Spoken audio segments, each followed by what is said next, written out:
Oi, gente, tudo bem com vocês? Hoje eu vou comentar um pouquinho sobre o que aconteceu no terceiro capítulo da novela Gênesis. Eu anotei algumas coisinhas que aconteceram nesse capítulo que podem edificar a gente, fazer com que a gente realmente reflita e utilize e relembre para nossa vida, porque estava sendo muito legal a gente assistir é, na TV tudo que a gente leu tantas e tantas e tantas vezes na Bíblia, não é verdade? Então vamos lá. Primeiro que o Abel, ele tinha um coração puro. Dava para perceber que ele não via maldade nas intenções. Ele realmente tinha um jeito de ser muito assim. Lembra até mesmo o jeito que os pais deles eram antes de saírem do Jardim do Éden, né? Que eles eram super, super, super, só viam o lado bom das coisas, sempre motivado, sempre ajudando, enfim. E aí o que aconteceu? As decisões de Caim determinaram sua decisão final. O que acontece? A gente tem um versículo até que fala em João, que é cuidado, a gente tem que tomar cuidado para não perder todo o galardão, porque se pode perder todo o galardão ele pode ser pequeno e ele pode ser médio, ou pode ser o galardão total.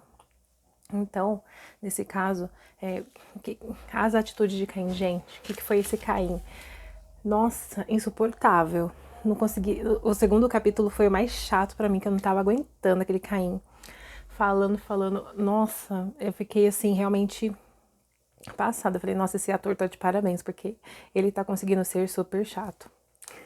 E aí, era em pequenininhas atitudes, era no dia a dia, era reclamando de ciúmes dele com a mãe o tempo todo, era esse tipo de atitude, sabe? E aí, um pouquinho, só que aí isso chegou à decisão, uma decisão final, a decisão, a parte decisiva da vida dele. E isso existe para todo mundo, não só pro Caim, mas para todo mundo existe um momento que é uma decisão, que é a decisão top das galáxias, né? Que é a decisão que você vai realmente definir sua vida. É isso que eu ia falar. E foi essa a decisão. O pecado jaz à porta. Deus falou mais ou menos essas palavras para o Caim. Ou seja, ele ainda tinha a escolha de não cometer o erro grave que ele fez, gravíssimo, né? Mas ele se deixou. E depois que ele fez, o semblante dele mudou, o arrependimento bateu, ele viu a consequência do que ele fez, como se ele tivesse caído em si, falado, o que que eu fiz, né? Que absurdo. E aí isso é para lembrar que Deus sempre está, assim, esses momentos, né? Que nem no outro capítulo passado, o Adão, ele comeu alguma coisa que não fez bem, aí a Eva lembrou de pedir pro pai, né? Na época, até então, eles chamavam de pai. Eu acho que Deus deve ter pedido, me chama de pai. Aí pegou e aí ela lembrou e falou, ela falou, ai, pai, me ajuda e tal. Curou o Adão e tal. Aí o Adão foi curado. Então, ela falou assim, foi engraçado até que o Adão falou assim, mas ele passou por aqui? Ele passou por aqui? Ela falou, não, mas ele me ouviu. Aí eu pensei, ai, que bom. A gente tem esse privilégio hoje de, mesmo a gente não vendo, a gente sabe que ele está ouvindo, né? Então, vamos aproveitar e clamar bastante. E aí teve algumas partes que o Deus sempre fazia umas perguntas meias assim, óbvias, né? Que nem quando, no primeiro capítulo, quando Adão se escondeu, falou, cadê você, Adão? Aí, de novo, com Caim, a mesma coisa. Aonde está você, Caim? Não, o que você fez, Caim? Acho que foi isso que perguntou pro Caim. Aí, tipo, ele sabia, é óbvio. Mas é esse o objetivo que ele criou a gente, para se relacionar. Porque se fosse para ele já saber a resposta e já resolver tudo, ele nem criava a gente. Então, o objetivo dele é fazer com que a gente fale, questione. Então, Deus tá. Esse jeito de ser, de você querer se expressar, de querer se falar os seus sentimentos, é o jeito de Deus. Deus é desse jeito, por isso que fala que a gente é a imagem e semelhança. Talvez não de, eu acho que não físico, mas nesse sentido, entendeu? Da gente ter sentimentos, ter vontade de querer falar, de querer desabafar, de querer trocar ideia. Deus também é assim, como nesse sentido, é muito semelhante ao ser humano. E aí teve um momento que a Eva, ela estava parada assim, olhando para o horizonte, lembrando dos momentos com Caim.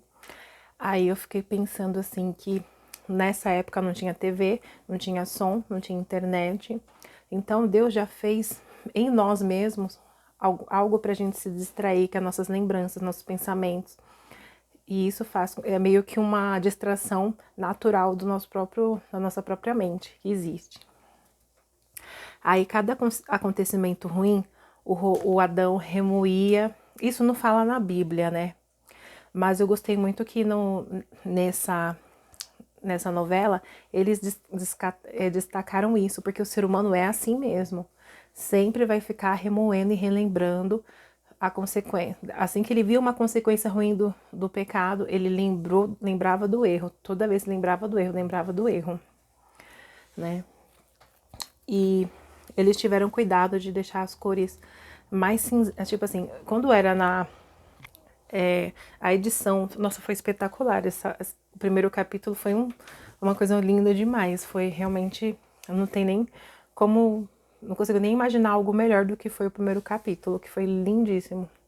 E eles pegaram e usaram a imagens, um filtro de cores mais colorido, mais vibrante, né? E foi eles saírem do Éden, a equipe transformou lá as imagens, deixou a imagem muito aquela corzinha assim que a gente tá acostumado a ver, assim, na vida real, uma cor normal, uma cor mais pra acinzentada, assim, sabe, simples. E demonstrando meio que o esplendor era antes, né? As coisas realmente boas, o melhor era antes daquilo, né?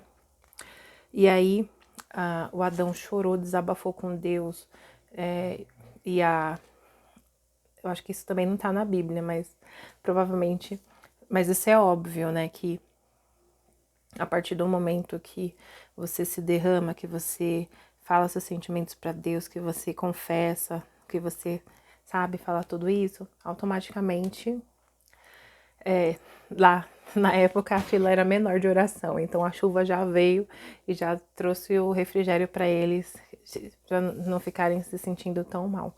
Porque imagina, só Deus mesmo, né? Porque só tinha eles e aí ainda perder um, né? Deve ter sido muito difícil, né? Bom, gente, então é isso. Esse foi os meus comentários sobre esse capítulo. Amanhã eu volto comentando o capítulo 4. Se você gostou, se inscreve aqui no canal, ativa o sininho e comenta o que você achou do terceiro capítulo de Gênesis. Um beijo. Fui!